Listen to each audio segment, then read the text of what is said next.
September 11, 2001. 19 terrorists hijacked 4 planes and crashed them, causing the deaths of 2,973 civilians. According to the Watson Institute of International and Public Affairs, in the resulting conflicts, 2.7 million American service members deployed to Iraq and Afghanistan. 970,000 have been diagnosed disabled. These veterans now join millions of former war-torn service members as they transition to civilian life.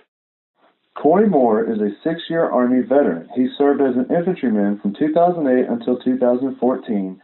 Moore decided to separate due to the changing command climate, but his transition was not easy. Absolutely, that was the hardest time in my life, because people don't tell you how to go to war. The Army can train you to do a lot of things, and transitioning from the military to the civilian life, it's not one. When I transitioned, those first 3 months were those were the most difficult months of my life. I wasn't dealing with drugs or alcohol abuse or anything, but it was a very dark time in my life, because I felt like I was the only one in the world that thought like I did. I thought I was taking crazy pills, and I was stone cold sober, and that's how I knew it. And that's kind of what worried me so much. Is like, how do I feel so crazy? But I realized that I wasn't. Moore has found some relief by helping other veterans. He attributes community service projects such as helping a Vietnam veteran move and the camaraderie of other veterans vital to his continual success.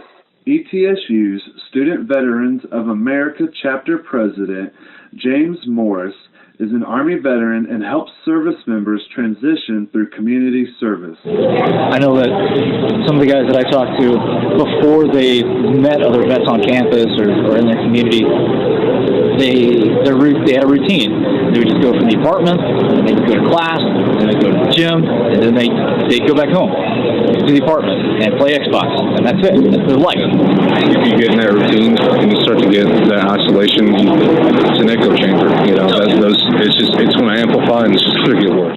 Moore is now a senior at ETSU, where he recently spoke on a discussion panel about transitioning service members. Moore deployed to Iraq in December 2009. He spent 12 months there in the Sunni Triangle. He deployed again in October 2012, this time to the RC West Area of Operations in Afghanistan. I was a sergeant. I was a squad leader, infantry squad leader when I left. I had 2 NCOs and then 7 soldiers underneath my responsibility.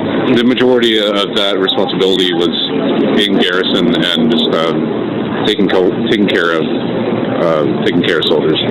From transitioning from the military to college, especially, it seems like a lot of vets have trouble with the amount of freedom that you're given. You're responsible for setting up your classes and going to class, and when your study time is going to be. And I've seen a lot of different vets have trouble with that. Colonel Antonio Bonch, retired, heads the ETSU Veteran Affairs Office. He and his staff work with veterans and veteran family members daily. We help them navigate the Veterans Administration system to implement their education benefit. And that's the very simplistic description of what we do. That's the more formal administrative side, but what we also do is we act as advisors, counselors, confidants, friends to veterans who are trying to transition from the uniform into the classroom. Colonel Bonch, Morris, and Moore agree. Having a plan is key, but may not be all a veteran needs. Even with the plan I had, there's just a lot of curveballs, and for me, I know I can't speak for everybody, but for me, it was just